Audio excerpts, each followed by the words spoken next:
शांति।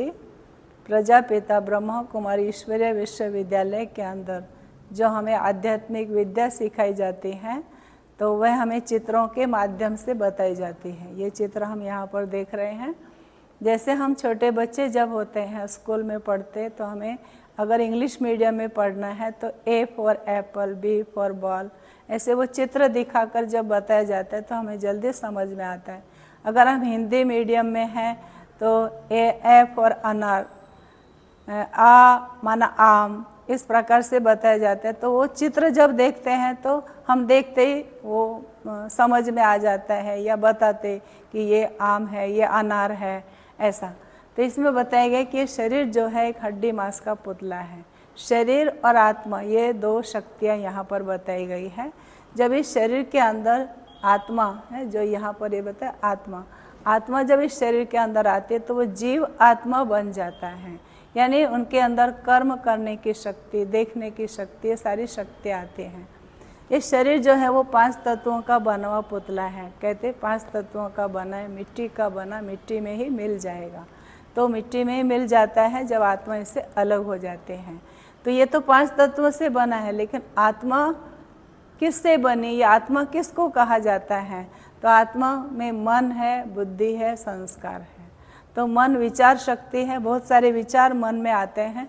बुद्धि उसको निर्णय देती, जैसे तराजू से हम तोलते हैं तो निर्णय करते हैं, इसी प्रकार से बुद्धि को तराजू के रूप में दिखाया गया है। और जो निर्णय हम लेते हैं उसके बाद जो कर्म होता है वो संस्कार बनता है। अच्छे कर्म का अच्छे संस्कार बनते हैं, बुरे कर्म के बुरे संस्कार बनते हैं। इसलिए भगवत गीता के अंदर बताया गया है आत्मा खुद ही अपना मित्र है, खुद ही अपना शत्रु है, क्योंकि कर्मों के आधार से आत्मा को सुख और दुख प्राप्त होता है। इसलिए हमेशा हमें ध्यान रखना है कि हमारे द्वारा जो है श्रेष्ठ कर्म होते रहें, कोई भी बुरा कर्म से जो है हम बचे रहें और श्रेष्ठ कर्म हो। फिर इसमें बताया गया है कि आत्मा जो है इस शरीर के अंदर कहाँ रहती है। तो आत्मा का स्थान जो है ये सबसे ऊंचा जो भाग है, पवित्र भाग जिसको मस्तक कहा जाता है, और सबसे ऊंचाई पर है, शरीर के हिस्से में सबसे ऊंचाई पर है, क्योंकि आत्मा जो है वो राजा के समान है, जो कर्म इंद्रियों के ऊपर राज्य करती है।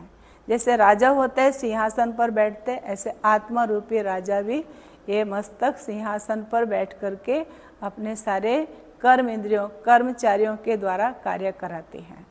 पर अभी कैसा हो गया है कि राजाओं की राजाई चली गई, क्योंकि उल्टा राज्य हो गया है। राजा के अंदर राजा जो शक्ति थी राजाई करने की वो नहीं रही, इसलिए प्रजा जो है वो राजा के ऊपर राज्य करने लगी। ऐसे आत्मा की शक्ति भी कम हो गई है, तो कर्म इंद्रियां उसके ऊपर जैसा बोलते ना, हम चाहते हैं हम बुरा ना देखे, बुरा ना बोले, लेकिन फिर भी देख लेते हैं, क्योंकि आत्मा के अंदर इतनी शक्ति नहीं रही है। अब इस आत्म शक्ति को हमें आध्यात्मिक ज्ञान के आधार से बढ़ाना है।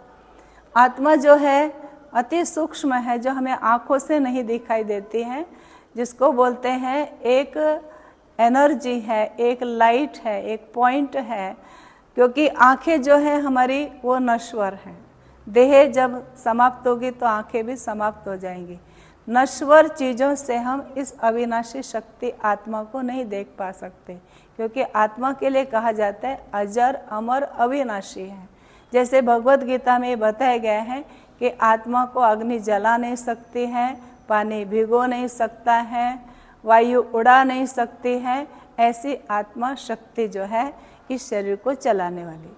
तो आत्मा के बिना ये इतना बड़ा शरीर बेकार हो जाता है। जैसे हमने गाड़ी लिया लेकिन गाड़ी चलाने वाला नहीं, तो गाड़ी चलेगी कैसे? ऐसे ये शरीर है, लेकिन शरीर के अंदर जो चलाने वाली शक्ति है वो नहीं रही, तो इसलिए वो कार्य नहीं कर पाती हैं।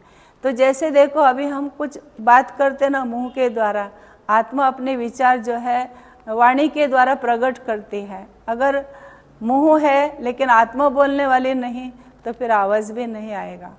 तो ऐसे इंद्रियां तो हैं, शरीर है, लेकिन शरीर को चलाने वाली जो दिव्य शक्ति है, जिस आत्मा को हम तीसरा नेत्र भी या दिव्य नेत्र या डिवाइन इनसाइट भी कहते हैं, तो वो आत्मा हम हैं, हम चैतन्य शक्ति हैं।